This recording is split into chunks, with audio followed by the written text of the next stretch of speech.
बाजार में वैक्सीन मुहैया होने जा रही है। ऑक्सफोर्ड यूनिवर्सिटी की पहल को पूर्ण रूप से कामयाबी मिलती दिखाई पड़ रही है। अच्छी बात यह है कि इसका ह्यूमन ट्रायल भी शुरू हो चुका है।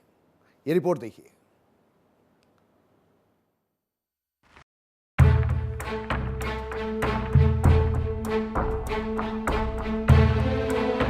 कोरोना वायरस की महामारी और दुनिया में बढ़ती हताशा के बीच ऑक्सफोर्ड यूनिवर्सिटी ने एक बड़ी कामयाबी हासिल की है।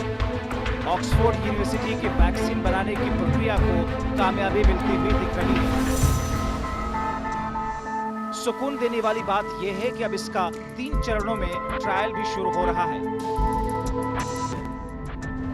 विश्व प्रसिद्ध वैक्सीनोलॉजिस्ट और जेनर इंस्टीट्यूट के प्रोफेसर एड्रियन हिल का दावा है कि अगले 5 महीनों में वैक्सीन तैयार हो जाएगी। प्रोफेसर एड्रियन हिल के मुताबिक ऑक्सफोर्ड यूनिवर्सिटी में गुरुवार से ट्रायल शुरू होगा। उम्मीद है कि हमारा यह ट्रायल सुरक्षित रहेगा। हमारी कोशिश है कि इस वैक्सीन के जरिए लोगों को सुरक्षा प्रदान की जाए और उन्हें मुहैया कराया जाए। दावा किया जा रहा है कि वैक्सीन का ट्रायल अगले कुछ महीने के अंदर पूरा कर लिया जाएगा। अगले 5 महीनों में अगस्त-सितंबर तक ये वैक्सीन तैयार कर ली जाएगी। साथ ही वैक्सीन की खोज के बाद अगला सबसे बड़ा लक्ष्य होगा कि इसे काफी बड़ी संख्या में तैयार किया जाए, जिससे बड़ी तादाद में लोगों को सुरक्षा प्रदान की जा सके। The UK is at the forefront of the global effort. We've put more money than any other country into the global search for a vaccine. And for all the efforts around the world, 2 of the leading vaccine developments are taking place here at home at Oxford and Imperial. Both of these promising projects are making rapid progress. And I've told the scientists leading them that we'll do everything in our power to support.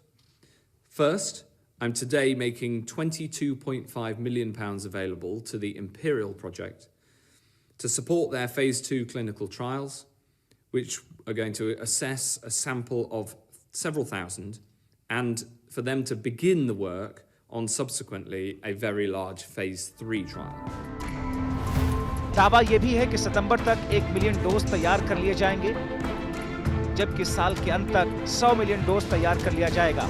हालांकि expert बताते हैं कि vaccine के trial को लेकर कई तरह के रिस्क होते हैं। ये किसी भी तरह से सुरक्षित नहीं होता और इसके लिए अच्छा इम्यून रिस्पॉन्स होना चाहिए।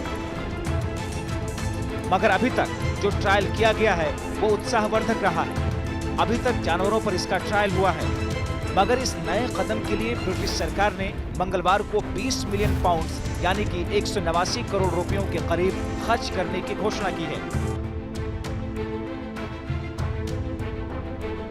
ब्रिटेन के हेल्थ सेक्रेटरी मैट हैनकॉक ने कहा कि स्वास्थ्य मंत्रालय इस वैक्सीन तैयार करने के लिए हर तरह की कुर्बानी देने को तैयार है। अगले फेज की तैयारी के लिए ब्रिटिश सरकार इंपीरियल कॉलेज लंदन को वैक्सीन पर रिसर्च करने के लिए 22.5 मिलियन पाउंड यानी कि करीब 210 करोड़ से ज्यादा की रकम खर्च करेगी। Bureau report, R9 TV।